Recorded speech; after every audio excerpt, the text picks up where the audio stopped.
دوستو ان چیزوں کے بارے میں مت سوچو جو تمہیں دعا کے بعد نہیں ملی۔ ان لامحدود نعمتوں کے بارے میں سوچو جو اللہ نے تمہیں بغیر مانگے عطا کی ہے۔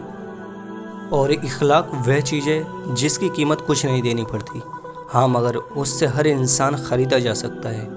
اور زبان تو سب رکھتے ہیں مگر کمال وہ کرتے ہیں جو اسے سنبھال کر رکھتے ہیں۔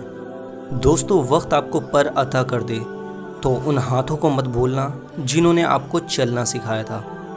اگر اپنوں کو گرانے میں آپ اپنی چیز سمجھنے لگیں تو سمجھ جاؤ کہ آپ بہت گرے ہوئے انسان ہو۔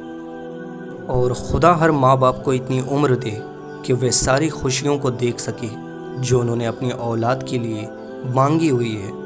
اور صبر ضمیل یہ ہے کہ انسان کسی کو خبر نہ ہونے دے اور اپنی تکلیف کو چھپا لے۔ اپنے چاہنے والوں کو وقت دیا کرو، ورنہ کسی اور نے دے دیا تو بے قدرے رہ جاؤ گے۔ دوستو خدا کی جنت چاہتے ہو تو اس کے بندوں کی زندگی کو جہنم بنانا چھوڑ دو، یہی دین کا خلاصہ ہے۔ زندگی کی الجھنیں شرارتوں کو ختم کر دیتی ہے اور انسان سمجھتا ہے کہ وہ سمجھدار ہو گیا ہے۔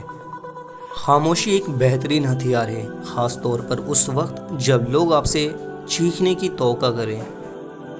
دوستو غربت انسان کو اپنے ہی شہر میں اتنا اجنبی بنا دیتی ہے کہ اپنے لوگ بھی پہچاننے سے انکار کر دیتے ہیں۔ دوستو آنکھیں بند ہونے سے پہلے اگر آنکھیں کھل جائیں تو زندگی سدھر جاتی ہے۔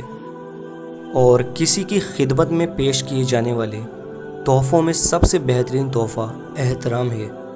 جو لوگ زندگی میں ہمیں کبھی اپنا نہیں سمجھتے، ہم اکثر انہی کو کھونے سے ڈر رہے ہوتے ہیں۔ دلچسپی کو طلب مت بننے دو، کیونکہ طلب کی شدت بڑھ کر ضرورت بن جاتی ہے اور ضرورت بڑھ کر کمزوری بن جاتی ہے۔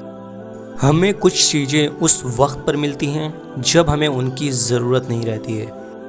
جب لوگ راستہ الگ کرنے کا فیصلہ کر لیتے ہیں تو سب سے پہلے وہ رابطے کم کر دیتے ہیں۔ غلطیاں تمہیں عقل مند بناتی ہیں اور مقصد تمہیں مضبوط کرتا ہے۔